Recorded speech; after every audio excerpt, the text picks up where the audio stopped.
Hi, I'm Annie Fitzimmons. I'm your Washington REALTORS legal hotline lawyer, and this is another episode in our series entitled Industry Evolutions, where I have been joined for the entire series by Eric Johnson. He is the chairperson of the Washington REALTORS Presidential Advisory Group, appointed by President Sherry Daniels to discuss at a very high level on behalf of Washington REALTORS these industry evolution issues.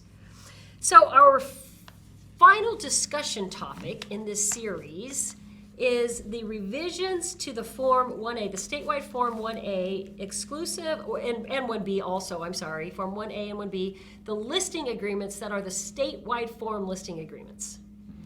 Now, what's unique about the listing agreement is that not every broker in the state uses these forms. Correct. And even if you're a Northwest MLS member, there's going to be a Northwest MLS rules change that doesn't even obligate you as a Northwest MLS member to use this listing agreement. So let's talk about the revisions to this listing agreement again at a conceptual level, because I think it creates a greater understanding of the issues that the PAG is looking at and that we've been talking about in this series, even though you may not be yourself using this specific form. When we get down to the compensation provision, that's the first issue of note, is that it's no longer called the commission right. provision. It's now called the compensation provision, because commission connotes, if you will, there's a lot of co-words, that it's a real estate commission run through the old process of payment to the listing firm and then shared with the buyer broker firm. Correct.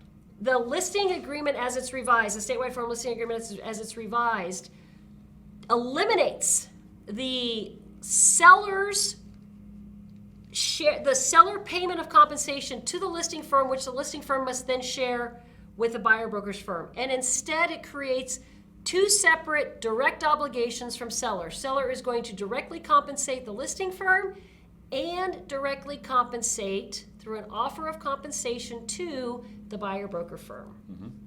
So it's still going to look on the MLS printout the same. It's going to be a selling office compensation, offer of compensation, because the seller's still offering compensation, but it's a direct compensation from seller to buyer. It's no longer dependent on running through the listing firm. It's not a sharing of compensation.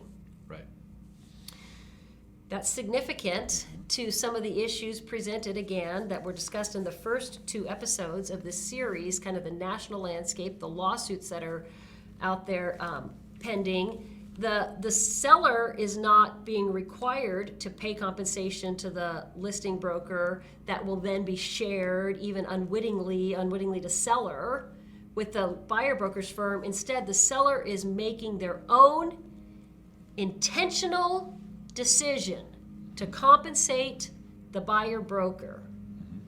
And if they don't want to do that, they're not going to mark the box saying that they want to pay, that they're going to make that offer of compensation. It's just that simple. So then let's look at that compensation provision.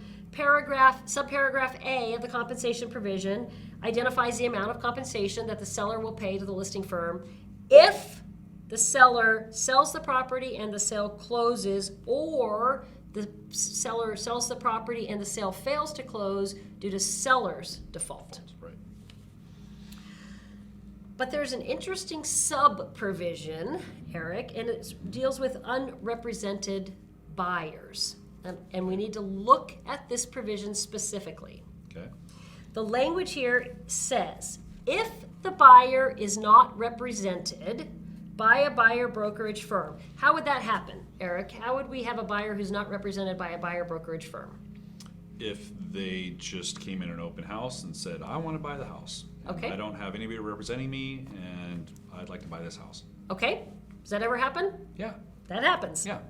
Okay, so if the buyer is not represented by a brokerage firm, then the listing firm compensation shall be, again, a blank there for you to identify it.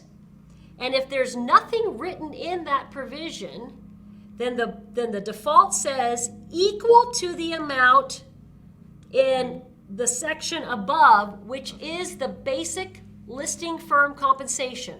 Yep. So let's put this in real terms. You're holding that, you're the listing broker, you're holding that open house. You've agreed that seller will pay the listing firm X%. Seller has also agreed to pay the buyer broker firm Y%. Okay? Yep. This subparagraph 4A Roman numeral 1 says that if you don't write anything at all in that provision, then when that unrepresented buyer comes into your open house, seller has agreed to pay you X as the listing broker. That's all you're going to get. Correct. And the funds that for the Y that was offered to buyer broker, it's just going to go back to seller. Correct. And this kind of is along the same lines, and how the practitioner fills this out makes all the difference in the world, of All course. the difference. But it does ring true of the concepts that we do talk about at the NAR level, which is compensation is not related to representation. And so it can be, depending on how you fill it out, but it doesn't have to be. And so again, this is providing the maximum range of options for that seller. It is putting the onus back on the listing broker to explain, okay, well, if I generate a buyer, I still expect to be compensated more than just if I was representing you, or not, or whatever. Right. But I think it's again, in an effort to be more transparent and to be clear with the seller as to the different iterations of agency, and how that affects the practitioner's compensation. I think that's all valid.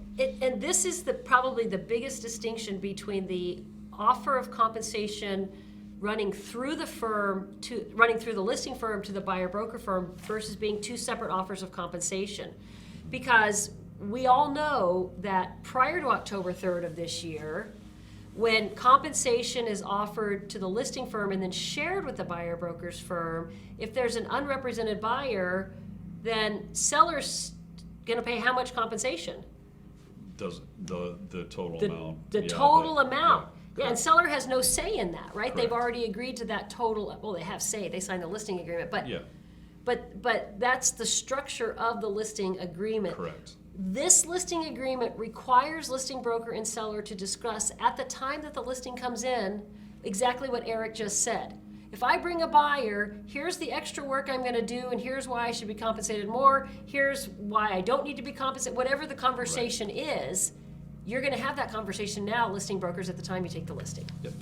Okay, and then below that, as paragraph 4B, that's where the seller gets to identify the buyer brokerage firm compensation. Nothing too tricky there. How much are they going to pay the buyer brokerage firm until you get down to Roman numeral 1 of subparagraph B, which is the dual agency provision. So let me read this language to you, because this is brand new language. You've never seen this in a listing agreement before. It says, if the listing broker is a dual agent and represents both seller and the buyer, then the buyer brokerage firm compensation paid to listing firm shall be, and you would identify the amount that it is, and if it's not filled in, now it is equal to the amount that the seller has offered to pay the buyer broker firm. Right. So if you're a dual agent, so this is a huge difference in the language of the form, but not that much difference in the way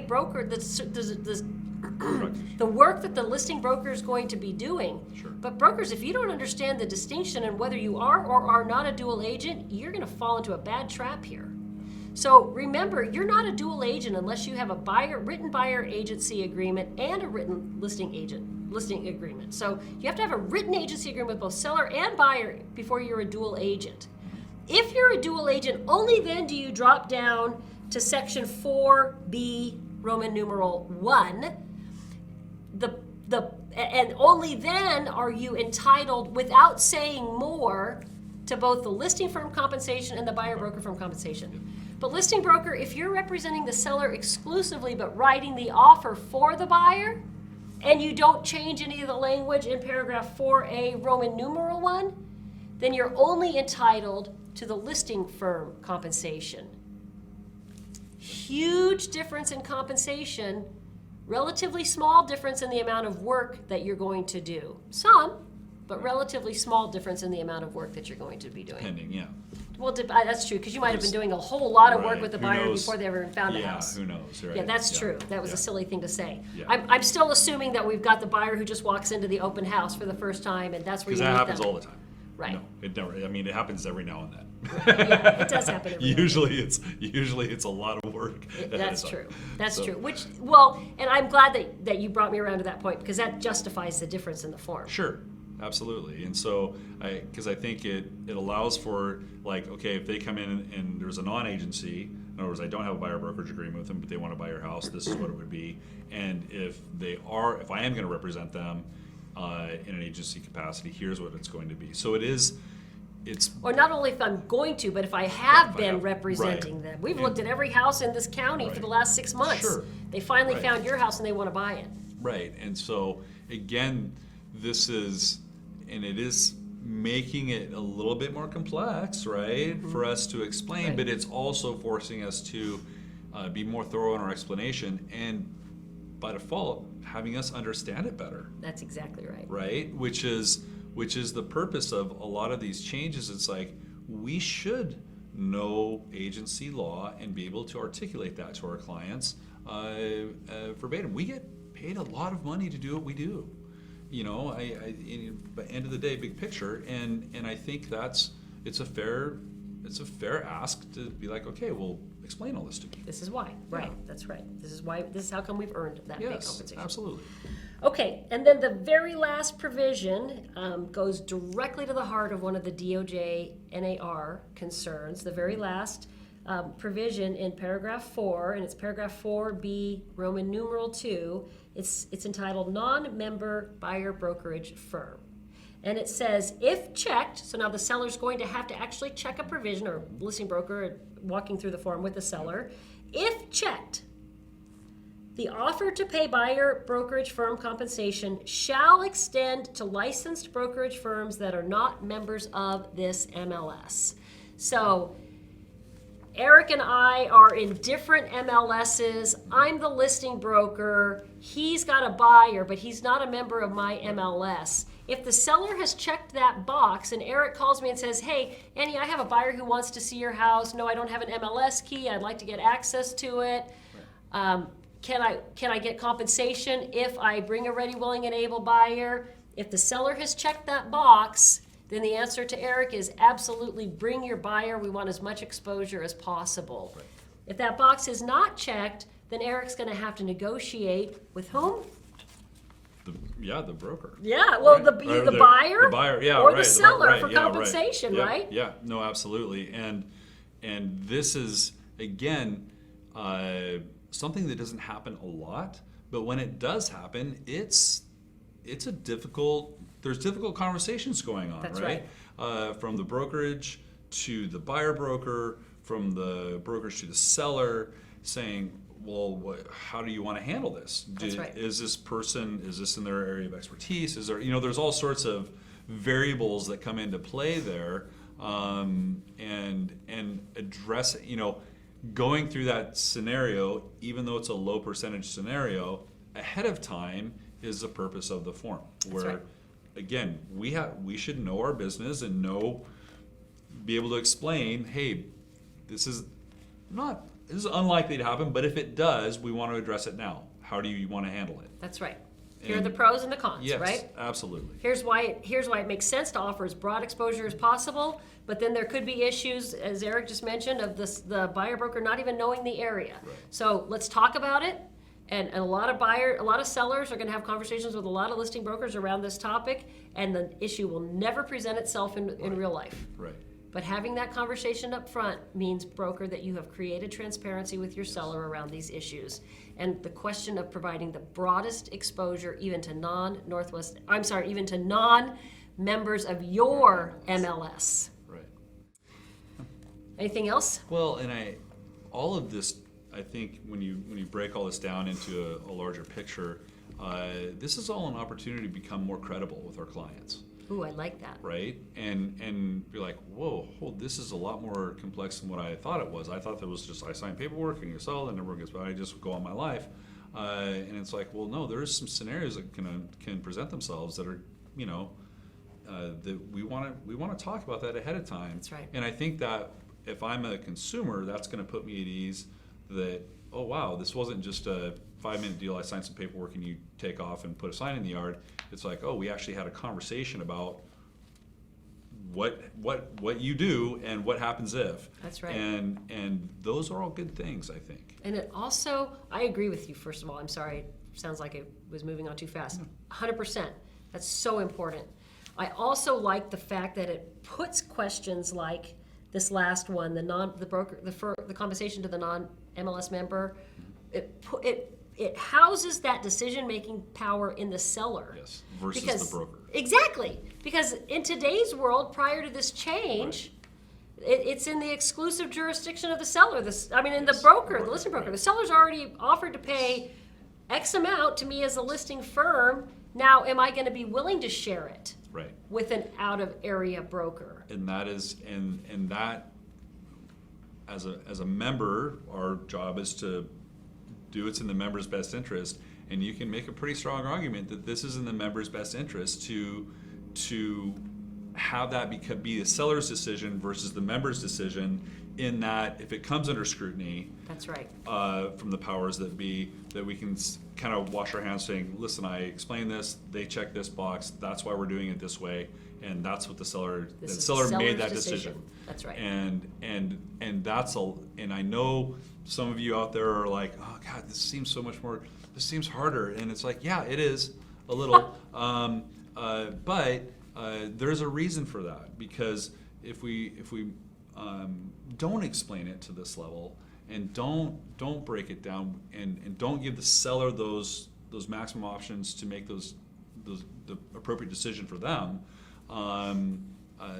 and we start making those decisions, now that's ammunition for us to come under scrutiny, and hence the Department of Justice and those right. sorts of complaints. And so we're trying to get ahead of that. Yeah. And I'm going to close out this series feeding off of something you just said. Yeah, it is hard. Yeah.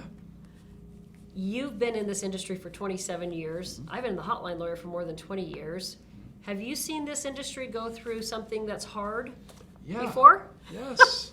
Yeah, and we complain, we gnash our teeth, and you know what? It ends up being okay. Like, we all get through it. And we have to look at this as an opportunity to become better educated and better professionals. And better professionals serving the consumer, yes, creating more transparency while still achieving the goals of our industry, which is to help buyers and sellers accomplish their real estate goals and get paid for it in the process. Absolutely. Right? Amen. You've done hard stuff before, brokers, and you're gonna get through this, no problem. You are extraordinarily resilient.